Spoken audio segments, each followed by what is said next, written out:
Diego's the immortal VP. Naku, lakad mo tatang, lakad mo tatang! Normally.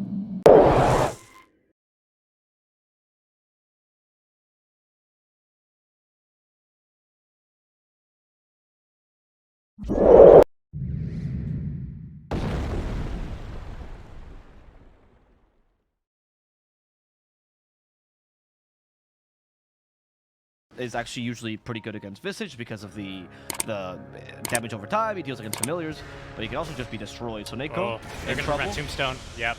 Very, very good job. The stun first from Lays.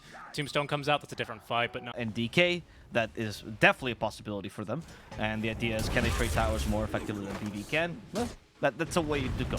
What this enables as Solo dies in the bottom lane is that Duso always has space to farm. The rune, Sweden strong as Neko well. comes Gonna in. go for the stack. It's an arcane. So Neko's gonna have to take it though. It's fine. So Neko pretty happy with taking it here. You can no always decrep Tombstone for from the this high well. ground. There we go. Yeah.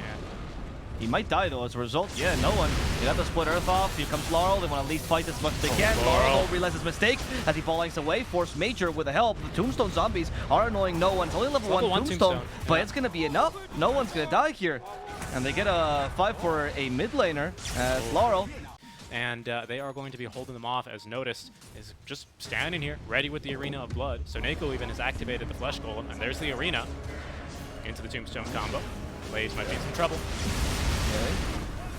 Ball lightning used, Electric Vortex, Lays, could be in trouble. Nice, good use of the Ice Path there to stop the life drain. seeknstrike might just die to the Macrophire. No one, though, wants to get a counter kill onto Soneko as he's lost his 2 teammates here. Notice, still has a spear. They manage to spear him to a tree, and they jump over to low one to be able to finish him off. Solo has the Nature's Grasp. Laurel still has a ball lightning jump, though, and Laurel actually holding his own. There's the Overgrowth used. He's in the middle Nature's Grasp, but Solo will still... I think they can go up to the high ground if they feel like it this There time. they go. Notice, There for they Blink. go. They still have a ward here. Nice job. In comes Laurel. Laurel once again has Aegis and BKB here. Overgrowth stops the initiation. Noticed. And he took a lot of damage here. They want to at least finish off the pug now. Will they be able to? Laurel, again, he's not the only person that can deal damage to this team. They need the Visage as well, some help. The Dragon Tail used. Laurel just wants to die apparently, as a Stone Gaze has been committed as well. That kills 3 people. One of it is a second life. Laurel is going to be forced to ball lightning away, activates the BKB, hoping to kill Pugna before he leaves, but he's taking a lot of physical damage. That's the last hit. There we go. Laurel's capable of making out of here with just a sliver of health, but still not the best fight for BetBoom, right, as they still lose 2, kind of even, but they use a lot of resources. Yeah, fairly even overall. He's quite yet. And Storm has his BKB. So Tough fight into the high ground. You're fighting against Tombstone in Arena. We'll see how this works out. Scans, they both scan each other here. I do. Navi, okay, the smoke. There we go, it's revealed. Oh, notice? Missed the spear though. Tombstone in the high ground. For now, not the best initiation, but there we go. The Ice Path gets to DK. DK has not been given the living armor. He's just destroyed in a matter of seconds. The Hawk's familiars really hurting him. They wasted the Stone Gates as well, and they tried to kite around the Dusa. But the Jakiro has been caught in the back ledge. Jakiro with the split earth. He could be in trouble himself. The damage is sufficient, but no one will die as a result. And so will Solo. The TV from Dusa is blocked by the illusion. That spear saves his life. Sorry, that illusion saves his life. Sweden strong. Electric Vortex, they'll be able to finish him off. So at least with... Right, Tree is a strong counter initiator. Yes. I thought for sure they're going to play more around it as well. I completely agree with you, because like I said, I was expecting to see this pretty fast Tricore go online. I imagine with AC, they're going to get a kill there on a Soneko for free. But I imagine with AC, you do farm faster than with Ags on the Visage, and that's probably... This is closing in very quickly here to the level 25 talents. It's a big deal for her, of course, given the amount of attack modifiers that she has. But careful, fight breaking out. Notice. Okay, they go first for no one. That's a BKB Storm. Lincoln Pure damage on the macro. Tail. So Neko could be in trouble. In fact, Force Mage's going to be the first one to die here, as they do try to go for Triple in the backline. The Hawk's pushing bottom. Has no way to escape anymore. The Hawk is ratting while this is happening. Notice will be falling though, and the Hawk wasn't able to take this tower quite yet. Again, just creating space for the team, distracting them, but they lost 3 for nothing. And they used the impact here, to be honest, versus the BetBoom lineup. They are TPing one hero back already. It's the DK. They don't really need him to do Roche, but they might need him in the fight. BetBoom, it's a 4v4 fight in the Roche pit as Laurel's first in. It's a great arena, and they've caught Dusa with it. They were hoping to catch no one, but he gets the BKB off because Dusa tanks it for him. Vatoon is going to claim all the bounty from this Roche as well. Aegis all ready to go, and the Ag's Blessing ready to be consumed. As down bottom, DK has stunned up the Visage, but kind of lacks the damage to kill him. Oh, they he's will gonna get lose the through racks. Solo. They're still fighting. They took the racks. They also took solo. For the Edict explosions, here they go. Okay. The Hawk is sticking around to fight.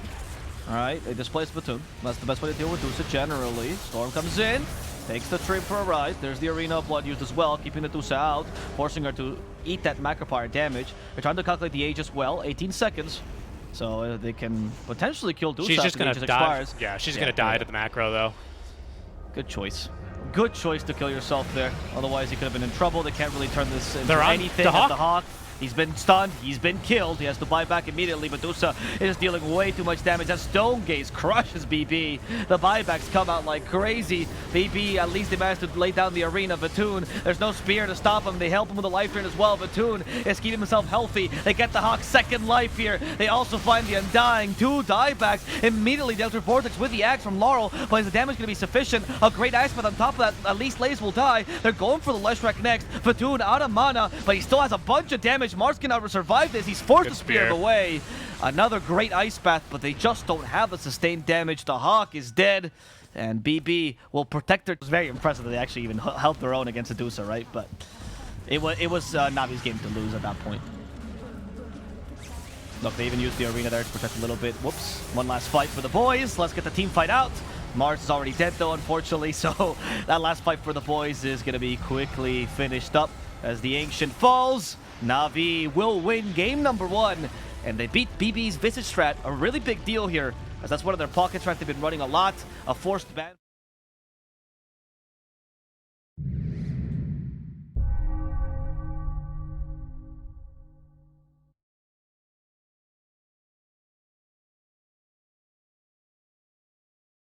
Isn't it the skeleton walk one? Yeah, I believe it picks him up on the throne. Yeah, the true racing talk. Okay, Platoon. That's 60% damage reduction with Shield Crash. They're not killing him now, but Laurel might die as a result.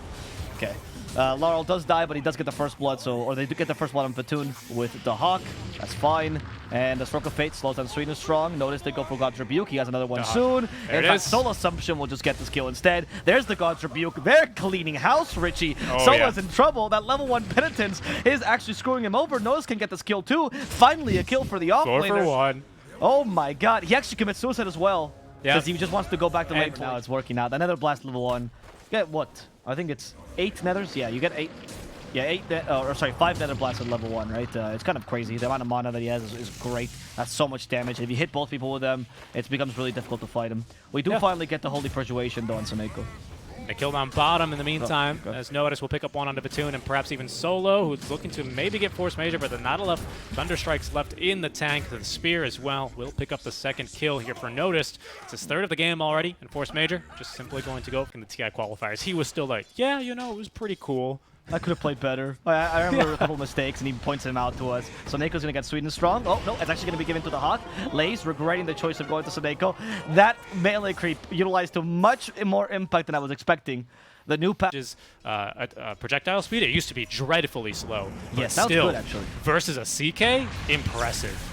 Yes. I mean, now it's actually a pretty decent projectile, but you're right. Still melee, of course. Soneko in the mid lane. Sweet and Strong could be in trouble himself. He dies even no one. Laurel's damage. And no one... He's forced to retreat here. He is able to get away, but BetBoom is playing this early game much better. Wow. And this is in a similar vein. Hold that. No, well, that's only solo TPing, but the Hawk is level 6, so he's going to want to fight versus Lays. Instead, they're going to go for the easy kill onto the Chen. Basically guaranteed is the Hawk with a double stun. Looking for Lays, just needs the vision, and is going to be now bolstered by Laurel, who shows up. It's going to go to Laurel, who, utilizing his little car, is going to get that kill early. The Hawk, massive damage at a solo, and now no one showing up a bit later in the fight. The Familiars have stuns if they want to use them, as Laurel picks up another one onto Sweet and Strong, and there's one stun. Oh, the second not going to quite catch him, but Laurel doesn't need him, even without the defusal up her. And compared to where last game, where he was Leshrac and was able to at least threaten and even push the tower, this game, he's not Leshrac. He's a Storm. Doesn't push as quickly, nearly as quickly even. Yeah, the strategy was good. We'll talk about this now because no one jumped in. He does get Force Major. In comes Laurel, though. Defusal Blade, a bit of a nuisance, and they have the Arena. Missed the Spear, however. Don't take the Wraith King's first life, but he comes back again. Static Storm, really bad for Laurel, who can't get away. Laurel's going to commit suicide there. In fact, Natus could be in trouble himself. Sweet and Strong healed just enough with that life drain, but Natus will be able to get away. And just super ambitious positioning there. Even Dahawk finds himself, like, I want to say, kind of run. He had to farm to actually go for Trial Boots, which is great, but you'll go for Blink next, and then you don't really care about Disruptor as much. And, oh, hold on. Pango boxing in here. Part of me on the Harpy Scout. They will look for a fight, at least a kill here on Lays. Yeah, we got the first stun in. Rolling Thunder will guarantee the skill as they give it to the Hawk. More gold for him. First use of the Ags. Trades as it's a tier 1 top in exchange for a tier 2 down bottom.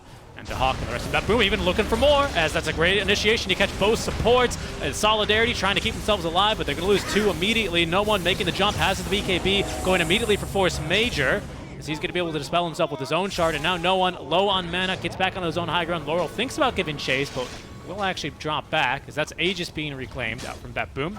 So the push will continue, and they've caught Batoon, who does not have the BKB yet. Oh, they didn't push him back with a Hurricane, though. They wanted to retreat instead. So Neko was thinking about that play, but instead they realized that with the buybacks, they're good to go. They forced 2 buybacks. That's pretty good for BB. They don't need to rush this. He had to sacrifice himself as a result, but it's fair. It's justified.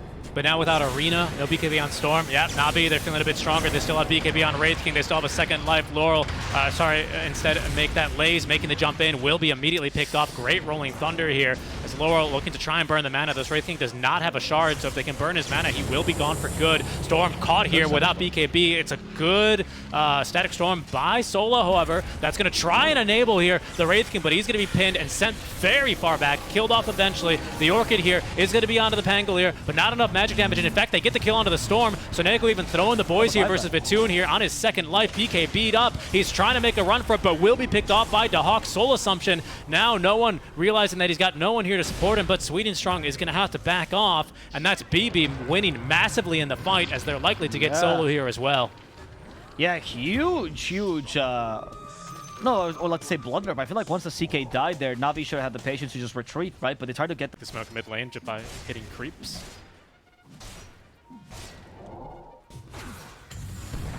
Okay, Arena. I want to collect the Wraith King's ham, but he does have a second life here. Might not be a cat this big, but I don't know if the second life is going to be enough. The Rolling Thunder from the backlines. No Blink Dagger, but still going to get there in time. Perfect timing, actually, and they're in the pinball zone once again. It's Wraith King. The Decrepit's not going to save him. He's going to go down. Storm trying to create chaos and discord in the backlines, but they actually cancel his TP with Spear. He still silenced the killed Lays as well, and no one with very low mana. Now hit by the Basher. His mana's done. He's just going to accept death. Oh no, Navi just got wrecked. GG, they just call it the Solo. He calls it. I mean, it's respect from Solo really when he calls it, because they know it. I mean, this game is just over after that team fight. Couldn't have been more perfect. They control him through the first life.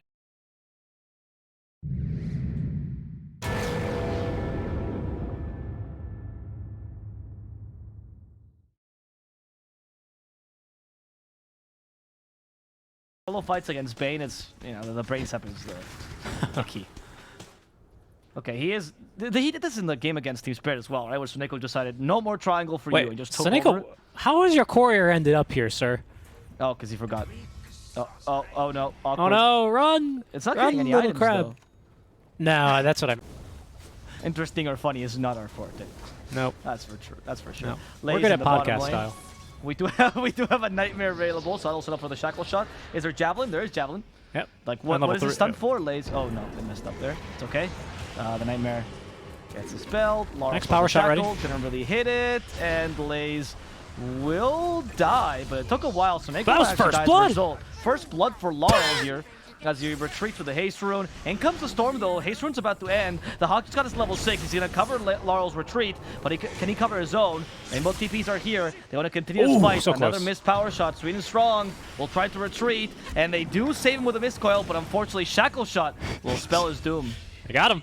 Got him eventually, and Dahawk is going to be able to get in range and even heal up the familiars. I thought. It's weird, right? Because all the other heroes that are fast usually have 4 There's legs, Arena. Yep. I was about to say, it's been a while since we've had an Arena, and noticed it's very quick. Yeah, once the Abba shows in lane, Notice was quick to make the play. Batoon was farming in lane for a while because as a Medusa, she can simply out-tank it. Ooh, but the Hawk, they're going to find him. Oh, okay. And they also get his familiars, which is almost as valuable. You do. You Dragon Tail one, and then the other ones kill you, right? If you had any other off laner, there was still more chances of fighting this, but you don't really have an AoE stun. And in fact, with this play, they're actually going to go and catch a Storm. Now, Fiend's Grip is good. They're going to try to maximize his damage by using the Spear towards the end. Spearing away from the Pugna. Well played. Nice. You hit before the Crep actually hits. And now the Arena's used to keep Sweet and Strong in place. Solo's coming in to help out his fellow support. Good but Solo has been Nightmare. Doesn't want to activate that... Borrow time just yet. Sweet and Strong, though, will die a couple of seconds of life drain before he falls. Mind. Okay, that's very good. I thought actually that BetBoom was baiting, but instead they have been baited. As Force Major will be the target here. They're going to definitely kill off the 4. But can Laurel make it out of here alive? He's going to BKB TP. Dusa deals a fair amount of damage, but not enough. So at least they only lose 1. Not that big a deal, but I did think BetBoom was setting up really nicely for a bait that taking over the enemy. Everything about that team that was really smart. Good disruption. That was a great disruption. What do you do now? Shackle shot. In fact, Lays could be in trouble. Lays. Dead. Easy. Go back to the Dragon Knight. They do have a Fiend Script, but not in range to actually hit no one. He got hit by the Enfeeble. But his cast range reduction. Oh, Arena! What a beautiful Arena. Does not pin him quite to the wall. Not needed. The Hawk has enough damage. Opening for Navi to exploit. They still might get him though. Big smoke gang. 4 heroes clumped up by Navi as they give him chase here for Laurel, who's going to power shot one more wave. He's got another one done in 2 seconds, but there's the jump in. They lose vision, but no one does manage to at least get off the Orchid. No BKB here. Disruption is good, but with the Fireball already placed down, that's a guaranteed kill now onto Laurel. That BKB cost him his life there. That was really unfortunate, honestly. So Neko probably will die as well here as they chase after him. Goodbye, Soneko. And that's going to be a couple of kills going the way of... I don't think I've ever seen a... Yeah, so I say newish because they're like as new as it comes. Good jump. Lays. Okay, nice decrep. There's a Fiend Script as well for Lays, but it gets spelled by the Fiend Script immediately. Nightmare. Okay, Laurel at least has the BKB. Lays is not going to die just yet. Laurel did activate the BKB to hit no one. Arena. Without the focus fire, it's difficult. The Arena's used for Fatoon, and Fatoon has out of mana. Can they actually kill him? They don't have the Product Shell either to save him. Solo's too late. And that's going to be a kill on Fatoon. They get the Windrunner, though. Forced all of Navi back and tore down this Dusa. Sweet and strong. He's saved by the Aphotic Shield. Solo's forced to use that borrowed time. But alongside him is a Mars walking by to get the spear. He's going to get the kill. Sweet and strong also in trouble. They do not have any... Laurel's on the hunt top as well. He's looking for Lays. Okay, so they don't have anyone else to be the dead laner, so Lays is going to have to fulfill that role. Good grip. But he dies. Good grip. Just guarantee it, right? It's going to delay the BKB. That's why he's out here, right? He wants to get this 900 gold that he needs for the Black King bar and join his 2 other cores. Oh, sorry, his 1 other core, pardon me, because Dusa has. Making a jump here. He's got a ward, and now it's going to be dewarded, and instead they're going to look for Solo, who, of course, can just save himself. They're going to heal him back up to full. But great Arena. They catch 3. Fatoon, Stone Form. Stone Gaze has been used. That's going to save him for a while. Force Major actually has a BKB, and that keeps him alive against the Storm. As they leave Sweden strong behind. Sweden will die. Noticed. Thinking of the skill against Solo. He's trying to push him back. The spear is good. Even if it was a sideways spear, it worked out. Navi lose 3. And they force the Stone Gaze, which means now, Navi, how do you defend Haigan? For this next push, that's another big old zip. The Hawk, of course, doesn't care because he's got Gravekeeper's Cloak stacks, and they will lose Aegis. They're fine with that. It was up in 30 seconds anyway. Oh, Fatoon, I think he dodges the spear there with the Mantis style. Notice trying to TP up, but there's enough damage. It just missed. Yeah, that spear was not going to hit. It was quite far. Yeah. I mean, it was a hopeful... Getting a snapback spear is really difficult, so fair enough. And they also get the Bane. It's one of those plays where I probably wouldn't recommend doing that when you're like just winning a little bit, right? Because it's honestly a really difficult to play to make. Because we get Boots of Bearing now, Fish on Brisage. We forgot that he actually didn't build this item until really late this game. Look at his move speed, by the way. 540 move speed. Yeah, that's how Drum's activated as well. And, obviously, it's the axe though. Okay, nice jump. I noticed once again, Fatoon is forced to use the Stone Gaze super early. They're waiting immediately for the Fiend Script. Yeah, that Stone Gaze just kind of cancelled. Wind Ranger though could be in trouble. Second Arena. The Fiend Script. Yeah, they're stuck in the arena, but they need the help from the Bane. They're waiting for the Baron to die though. They got rid of that borrowed time, and in fact, Fatoon will just fall. So Neko really needed towards the very end. As they got rid of Solo as well. Sweet and Strong died easily. They killed off Lays. That Fiend Script, they get used, but just for the last few seconds there as the Dusa was falling regardless. This is the Shadow Demon Force Major who has gone for the PKB, making him an unkillable target for Storm. Solo's going to reveal that, yes, we are smoked, but BB, they've got a secondary ward to fight under, and they're going to find the DK here. Arena erected yet again. Sweden Strong caught inside, but no one making the jump out of the backline. Soneko in a bit of trouble as Batoon, this time free to actually hit everyone. Turns Soneko to stone, gets the kill. Force Major forced to run, has BKB, is not going to use it, so no one doesn't kill him, but it's going to be Laurel and Dahawk who are right on a Vtoon. He gets the BKB off, but he's still losing the mano a mano. He's down, doesn't have buyback for a whole minute and a half. And now Solo is going to end up dying here. Does get off at least borrowed time. That's going to give a little bit more time for no one to make the jump in, but he finds himself speared now by Natus and focused down. The Lincoln Sphere broken. Decrepify is going to save him for another second, but taken down by DeHawk. That's 2 cores down then from Na'Vi. They will at last get Force Major, but Solo likely to pay for this one with his own life. There's a buyback from the Storm, though, and in pretty deep is going to be Natus. That's going to be an easy kill here for no one. He's looking for more, but the blink from Laurel gets him to safety. No one continuing to give chase. The Orchid is there. No one still with a little bit more mana, but Laurel doesn't take the soul burn damage. And in fact, he turns, finds the leash, and there's the kill from DeHawk. 4 in the fight. He's looking now to get Sweden strong, as they will at last get through Laurel. He's going to buy back. There's Lays. Force Major. That's the Helm. He's probably just waiting to see if he can get a Harpy. We'll see what spawns here in a couple seconds. Creep you want with the Helm. Not really. DeHawk, don't block it. Okay, it's that's not Kobolds. That's not what he wants. The other camp is the Harpy camp, actually. Nice. Over on the Radiant side, but I don't know if BetBoom want to be over there. They have this Aegis now for less than a minute, so and with the DD rune now popped, it seems like the hour is nigh. And there's Batoon. He's been caught. He does have the mana shield up. He's got BKB. Can he get up the Stone Gaze? The second spear with the refresh, not even for the arena. That's going to nuke Batoon. Look at the Frost Mage go! The man is the real tank here, as Laurel with double damage will continue to attack these towers now. Shackle shot to stop the Abaddon for a second. Batoon has to buy back here. There's no more chances. The throne's falling so fast! They do buy back. They go for the Bane. The Fiend Script was a really big deal here. But they have to stop DeHawk. He's going to end the game. They killed the Bane now. DeHawk is going to try to push this out, but DeHawk's been forced away. It's now Natus' turn to hit this. Here he goes again. Fast. The It's so fast. In. The Ancient is over. Bet.